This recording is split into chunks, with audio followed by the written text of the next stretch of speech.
Thanks for tuning in to No Wine in No Time.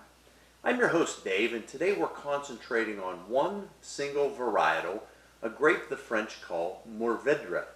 Now the reason why I say the French call Mourvedre, if we just skip into Spain a little bit, that particular grape is called Monastrell. If we head to the New World, we see that same grape called Mataro. So I wanted to put that in perspective. Mourvedre is also Monastrell or Mataro. Now this particular grape is native to either the Iberian Peninsula in Spain or the southern part of France. No one really knows because it's equally distributed throughout those areas. But one thing that we know for sure is that this particular grape is a very small-globed, thick-skinned, very tannic grape that produces a full-bodied wine. Now, I say that this particular grape is cultivated close to the Mediterranean, and that's because it has a very unique desire or want at a vineyard land. It is said that Mourvedre wants to have its face in the sun and its feet in the water. Kind of like the rest of us when we go to the beach. We want our face in the sun and their feet in the water. So this is a grape that excels in areas that are very hot, very dry, but have wonderful aqueduct type systems down below the water. So coastal Mediterranean in France is certainly an area that is perfect for that. Now one of the areas that Mourvedre controlled almost half of the plantings was an area called Rhône. Now we think of Rhône, we always think Mourvedre being a blending grape. But if we go back before Phylloxeria decimated the vineyards in southern France, remember Phylloxeria was that little louse that ate the roots of grapevines and actually killed a lot of the rootstock and grapevines in France, Italy, Spain, Portugal in the late 1800s. Before Phylloxeria hit, half of the vines planted in Rhône were Mourvedre. So that's interesting. As they staged a comeback, Mourvedre is a little bit more difficult to cultivate.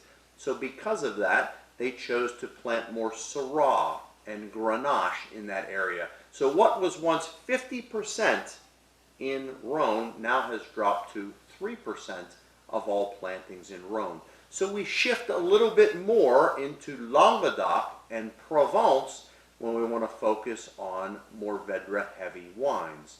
So Provence is the area that I want to concentrate on because Bandol, Provence, really has the world's highest or best expression of a Mourvedre-based wine.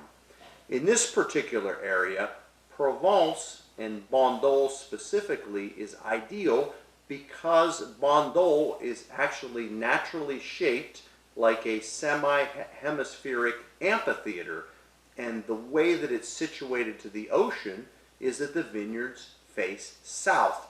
So that particular vine gets the full sunlight it needs, but it has its feet solidly in the water.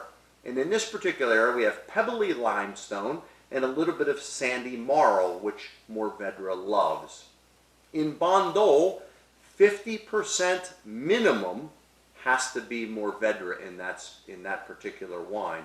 But this is interesting because rarely do we see a maximum level.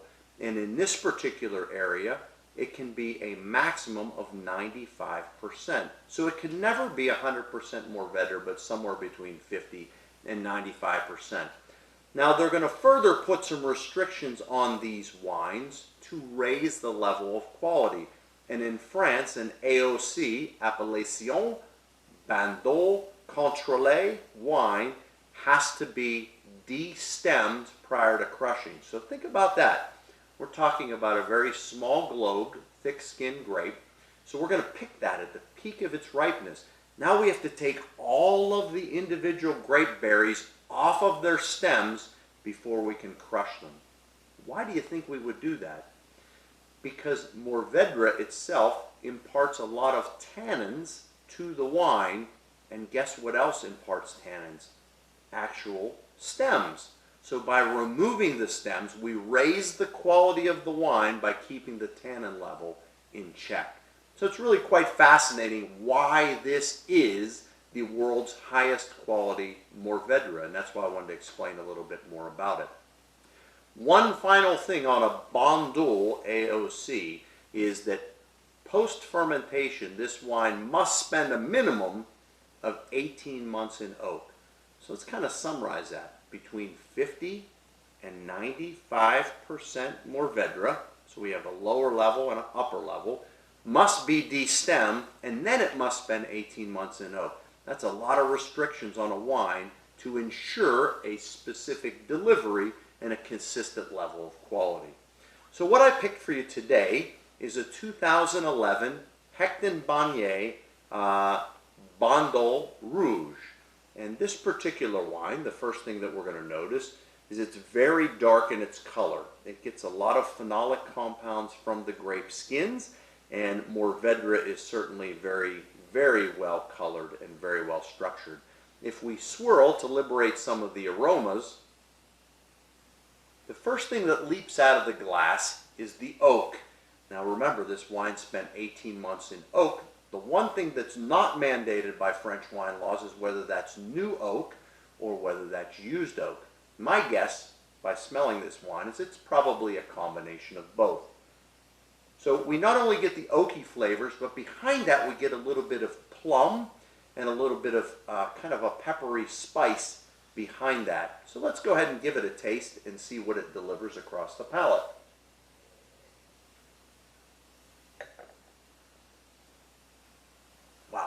Across the palate, we see Hecton Bagnier's Bandul Rouge as being quite a powerhouse.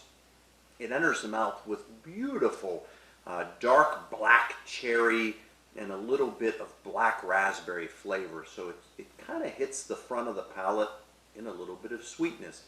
Mid-palate, we feel that lift from acidity, and on the back side, it's nothing but leather, tobacco, and tannins.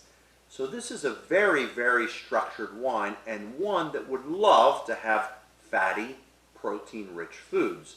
So when you think about the next time going out and buying a ribeye steak or a prime rib and grilling it, something like a Bandul Rouge would be absolutely perfectly paired with that. When we introduce protein and tannins, they bond with, protein and fats, they bond with tannins and actually pull that out a little bit and allow more of the fruitiness to present itself. So a very, very serious wine, and one that at a 2011 vintage is really just a baby. But it gives me great pleasure to consume it today, but other bottles in my collection will age for years to come. So I'm going to enjoy a little bit more of Hecton Bagnier's creation, and I ask that you come back next time, because soon you'll know wine in no time.